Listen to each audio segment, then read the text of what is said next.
8월 25일입니다. 이사야서 34장 1절에서 17절까지 봅니다. 오늘 이사야서 34장은 세상의 종말에 대한 그런 예언인데요. 오늘 34장은 심판에 관한 이야기고 35장은 이제 구원에 관한 예언을 지금 이사야 선지자를 통해서 하고 있습니다. 민족들아 가까이 와서 들어라. 세상과 그 안에 사는 모든 것들아 들어라 라고 하면서 이제 세상 모든 민족들에게 선포합니다. 무엇을 선포하냐 하니까 주님께서 그 모든 민족에게 진노하셔서 그들 모두를 진멸시키려고 하신다. 그거예요. 이제 그들이 살해당하도록 버려두시기로 작정하셨다. 왜 그럼 주님께서 이렇게 모든 민족에게 진노하셔서 그렇게 그들을 죽게 내버려 두실까요? 8절에 그 답이 나와 있습니다. 이때가 바로 주님께서 복수하시는 날이니 그랬어요. 복수하시기 위해서 그렇다. 시온을 구하여 주시고 대적을 파멸시키는 해, 보상하여 주시는 해라고 선포한 것을 보니까 모든 민족이 결국은 하나님의 주권을 받아들이기를 거절했기 때문에 하나님께서 진노하셔서 그들을 파멸시키시기로 이렇게 작정하셨다. 그런 뜻이죠. 그래서 이사야 선지자는 하나님의 극심한 진노와 그 뒤에 따르는 끔찍한 장면을 이제 선포합니다. 죽은 자들이 내동댕이 쳐져서 그 시체 위에서는 악취가 솟아오르며 해와 달과 별들이 떨어져서 가루가 되고, 자, 하나님께서 이방 민족이 수호신으로 믿고 있는 그런 해와 달과 별 같은 것들 다 처단하신다는 뜻입니다. 이어서 이사야는 하나님을 대적하는 세상 나라의 대표로서 이제 에돔을 이렇게 지정하시고 에돔의 멸망을 선포하십니다. 나의 칼이 하늘에서 흡족하게 마셨으니 그 칼이 이제 에돔을 칠 것이다. 내가 나의 칼에게 에돔을 심판하여 진멸시키라고 명하였다. 그렇게 에돔.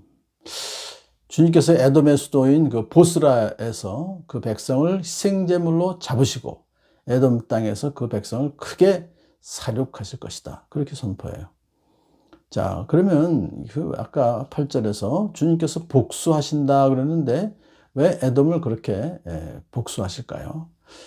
자, 에돔은 아브라함의 자손이고 에서의 후손입니다. 그렇기 때문에 이스라엘과는 한 핏줄임에도 불구하고 끊임없이 이스라엘을 회방하고 또 대적했다. 그것이 이제 문제죠.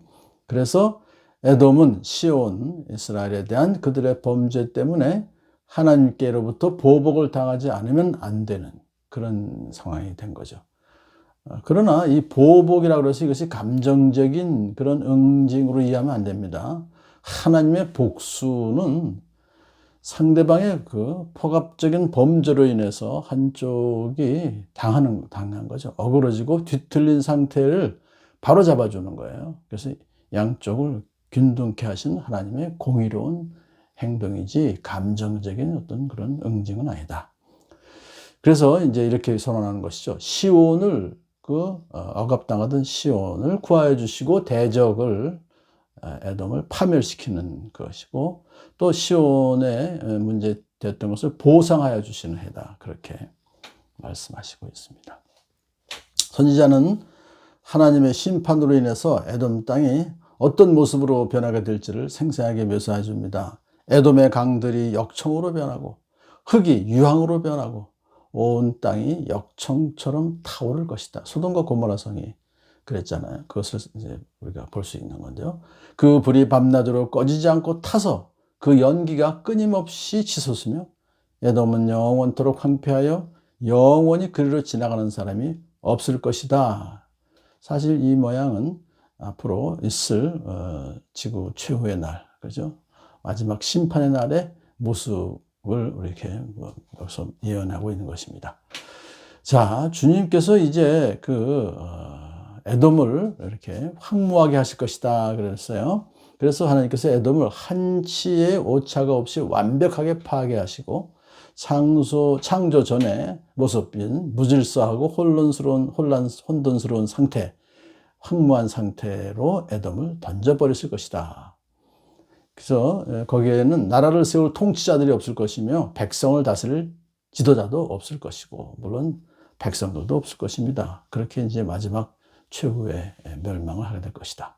그래서 그 후에 어떻게 됩니까? 에돔 땅은 온갖 들짐승들의 차지가 될 것이다. 이거 지금 아주 구체적으로 여러 동물, 짐승들의 이름을 열고 하는데요. 그러면 하나님의 예언은 정확하게 성취될 것이므로 하나님 말씀하신 그 짐승들이 하나도 빠짐없이 에돔 땅으로 모일 것이고, 그들이 거기서 번식해서 온 에돔 땅은 완전히 사람들이 살지 못하는 완전한 파멸에 이를 것이다. 그렇게 선포하십니다. 이제 16절이 우리가 잘 아는 구절인데요. 주님의 책을 자세히 읽어보아라. 이 짐승들 가운데 어느 것 하나 빠지는 것이 없겠고 하나도 그 짝이 없는 짐승은 없을 것이다.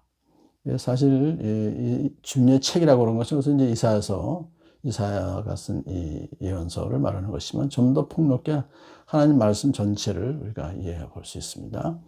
자세히 우리가 읽어야 되겠죠. 근데 여기서 지금 이 짐승들 가운데서 어느 것 하나 빠지는 것이 없겠고, 이제 주님의 책에 기록된 짐승들이 다 빠지는 것이 없겠고, 하나도 그 짝이 없는 짐승은 없을 것이다.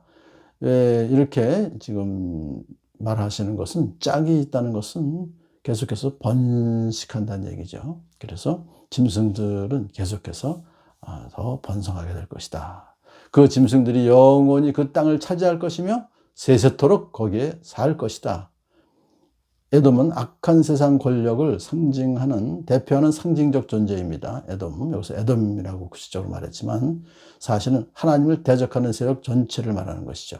하나님께서는 이렇게 하나님을 대적하는 세력들을 반드시 심판하실 것입니다. 라는 것을 보여주는 것이죠. 그러므로 오직 우리가 주님만 바라보며 어떤 어려움도 넉넉히 이겨나가는 저와 여러분들이 간절히 소망합니다.